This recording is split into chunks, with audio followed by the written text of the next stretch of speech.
आगरा स्नातक निर्वाचन क्षेत्र से विधान परिषद प्रत्याशी डॉक्टर राहुल राज कुलश्रेष्ठ का औरैया आगमन पर भव्य स्वागत हुआ।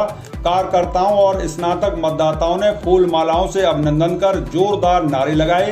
कार्यक्रम में शिक्षकों, समाजसेवियों, युवाओं और संगठनों के प्रतिनिधियों ने भाग लिया और पूर्ण समर्थन का भरोसा दिलाया। डॉक्टर कुलश्रेष्ठ ने कहा कि उनका लक्ष्य स्नातक समाज की समस्याओं को विधान परिषद तक पहुंचाना है। उन्होंने शिक्षा व्यवस्था सुधारने, युवाओं को रोजगार दिलाने, पर्यावरण संरक्षण व सामाजिक न्याय के लिए कार्य करने का संकल्प लिया। कार्यक्रम की अध्यक्षता संतोष सक्सेना ने की, जबकि संचालन दिलीप गुप्ता के द्वारा किया गया।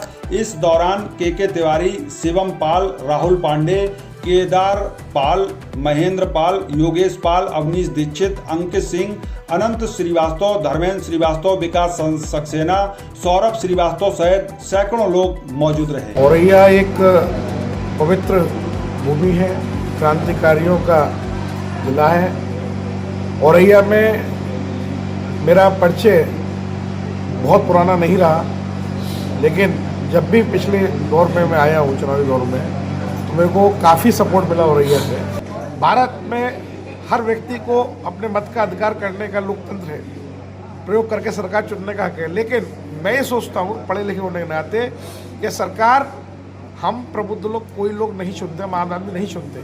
सरकार हर पार्टी के अंदर बैठे हुए 4 से 5 लोग जो मुख्य हैं, वो कैंडिडेट को चुनते हैं, खड़ा कर देते हैं, क्योंकि हम जाति आधार पर समीकरण में वोट होता है।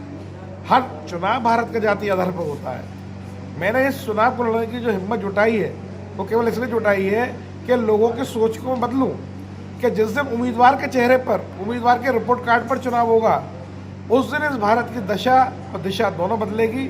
हम विकसित देशों श्रृंखला में बहुत जल्दी खड़े होंगे। किन मुद्दों को लेकर आप चुनाव करेंगे? मेरा सबसे पहला मुद्दा क्या है कि ये स्नातक सीट है, और स्नातक सीट पर अब तक जो भी रहे उन्होंने कुछ किया नहीं, और जो आगे दोबारा से दलों से आना चाहते हैं उनसे भी मुझे उम्मीद है कि वो कुछ करेंगे नहीं। क्योंकि हर व्यक्ति जो किसी दल से आता है, उसे लगता है कि दल ने मेरे को बनाया है, जनता ने नहीं बनाया है। लेकिन निर्दलीय व्यक्ति डॉक्टर राहुल राज ऐसे होकर जीतने के बाद ये कहेंगे कि मुझे जनता ने बनाया है, दल ने नहीं बनाया है। मैं दल के लिए नहीं खड़ा रहूँगा, मैं अपनी जनता के लिए खड़ा रहूँगा, और मैं कहूँगा मेरे सीट के अलावा पूरे भारत में जितने भी चुनाव हो, हर व्यक्ति उस उम्मीदवार को वोट दे जो निर्दलीय खड़ा हो रहा है। क्योंकि जो निर्दलीय खड़ा होने की हिम्मत जुटा सकता है, तो आप उससे ये सोचिए उसके अंदर काम करने की शक्ति कितनी होगी, उसके अपने मैनेजमेंट स्किल कितने होंगे कि वो इतने बड़े चुनाव को अपने दम पर, अपने व्यवहार पर, अपने कार्य की प्रतिभा पर करने जा रहा है। तो ये बहुत बड़ा विषय है, जिसको बोलूँगा बहुत टाइम लग जाएगा। लेकिन मैं सभी प्रबुद्ध लोग और ये जनता निवेदन करना चाहता हूँ, वोट आप किसी को दो, आप किसी भी जाति से जुड़े हो, कुछ भी हो, कोई दिक्कत नहीं है। केवल मन में ये देख लेना कि जिसको वोट दे रहे हैं उसका पीछे का रिपोर्ट कार्ड क्या है।